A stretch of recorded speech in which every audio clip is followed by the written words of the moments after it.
Imagine perder tudo: sua casa, sua saúde e sua família. Não porque você tenha feito algo de errado e tenha merecido, mas simplesmente porque Deus queria provar uma ideia.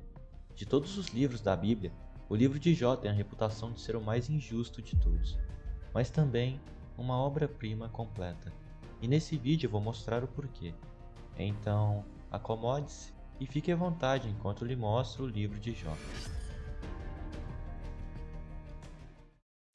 O livro de Jó está no Antigo Testamento da Bíblia. Ele faz parte de um grupo de textos que fala sobre as grandes perguntas da vida. E Jó fala sobre a maior pergunta de todas: por que coisas ruins acontecem com pessoas boas? A história é simples. Jó é um homem bom que perde tudo, mesmo sem nunca ter feito nada de errado. Antes de começar, é bom saber que o livro tem partes diferentes, no começo e no fim. O texto é escrito de forma simples, como uma história normal. Já no meio, tem uma conversa longa entre Jó e seus amigos, escrita como um poema. E no final, o mais importante, Deus fala diretamente com Jó. O interessante é que essas partes parecem meio diferentes uma das outras, quase como se tivessem sido escritas por pessoas diferentes. Agora sim, vamos começar a história.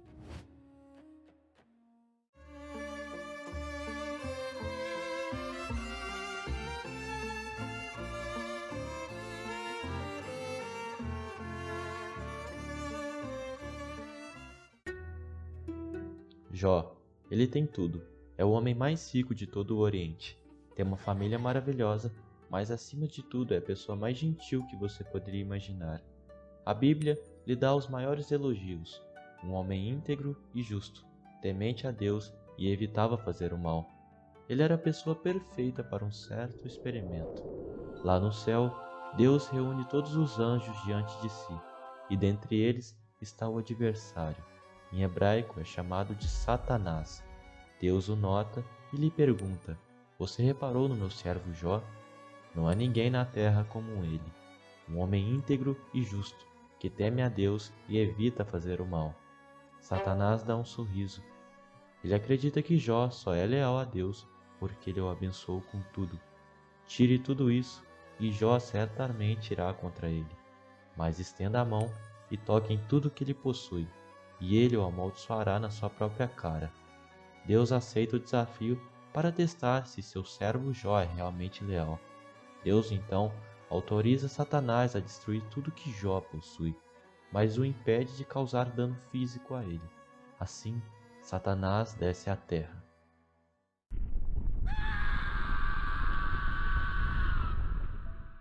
Em questão de instantes, Jó perde absolutamente tudo: seus rebanhos, seus servos e sua família.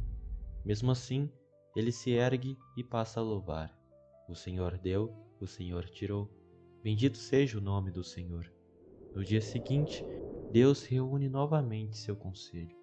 Mesmo tendo perdido tudo, Jó parece ter superado a prova. Ele não amaldiçoou a Deus. Satanás, porém, zomba. Ele ainda duvida. Afinal, resta a Jó uma última coisa: a sua saúde. Deus então aceita elevar o nível do desafio.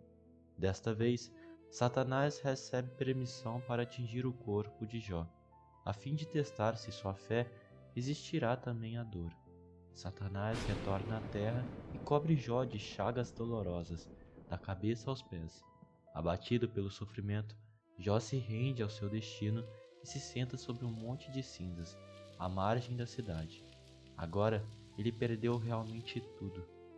Pouco depois, sua esposa o encontra, mas não traz palavras de conforto. Ainda insistes em manter tua integridade? Amaldiçoa a Deus e morre. Mesmo em meio à dor extrema, Jó se recusa, e assim ele permanece, entregue à própria sorte, um homem completamente destroçado. Tudo que lhe sobra é a fé no mesmo Deus que permitiu seu sofrimento. Passam-se os dias até que 3 homens chegam até Jó. Ao saberem de sua desgraça, vieram para confortá-lo. Elifaz de Temá, Bildade de Suá e Zofar de Naama. Eles se sentam ao lado dele, no chão, por 7 dias e 7 noites, e nenhum ousa falar, pois eles percebem o tamanho de sua dor.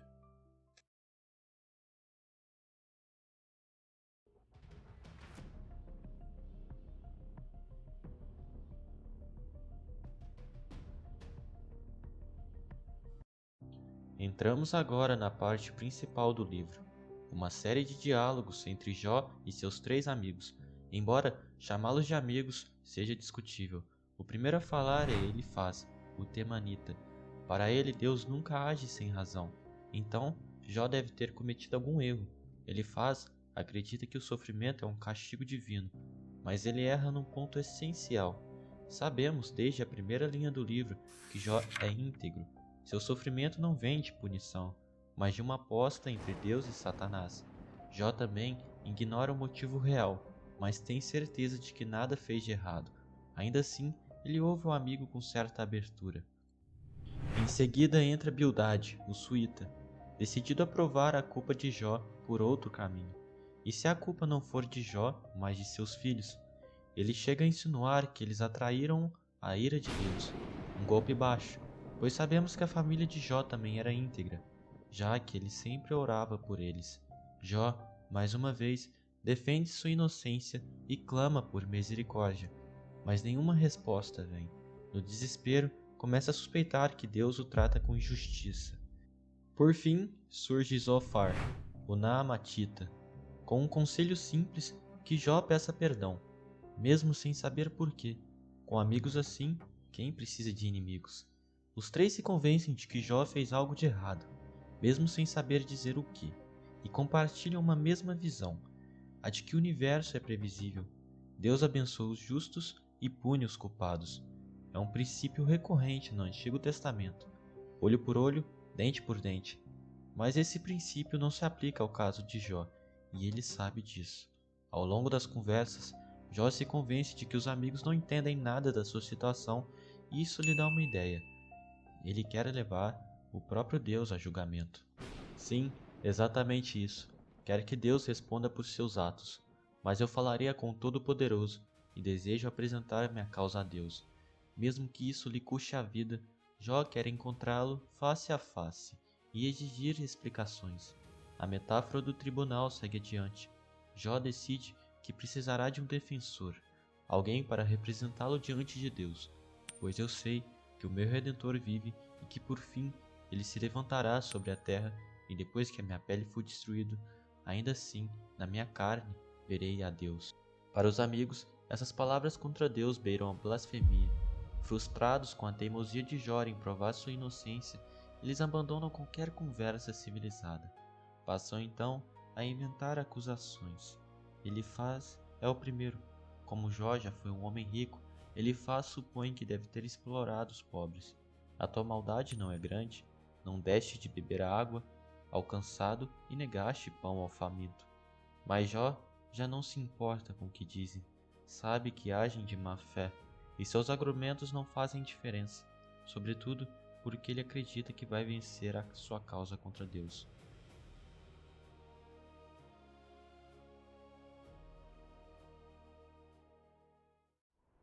De repente o céu escurece e um redemoinho se forma.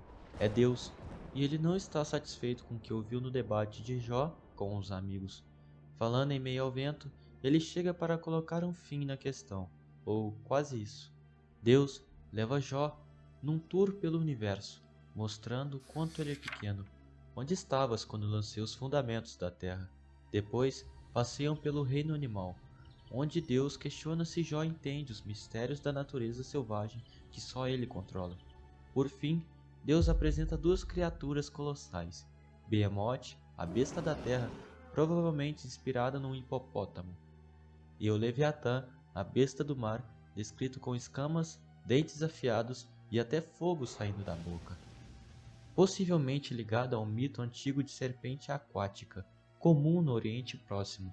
Ambas simbolizam a selvageria bela e mortal da criação. Com isso, Deus encerra seus discursos. Ele mostrou a Jó as maravilhas do mundo, mas não respondeu diretamente à sua reclamação de injustiça. Curiosamente, Deus nunca menciona o prólogo, nem sua aposta com Satanás, algo que seria bem relevante. Ainda assim, Jó responde com uma das falas mais enigmáticas da Bíblia. Eu te conhecia só de ouvir, mas agora meus olhos te veem. Por isso me arrependo em pó e cinzas. Isso é estranho, pois sabemos que Jó é inocente. Essa é a premissa do livro, e sabemos exatamente por que ele sofreu. Foi Deus brincando de ser Deus. Ainda assim, parece que Jó compreendeu a mensagem. Os caminhos de Deus são incompreensíveis para os seres humanos. E assim termina a parte poética do livro, voltando à prosa simples do início.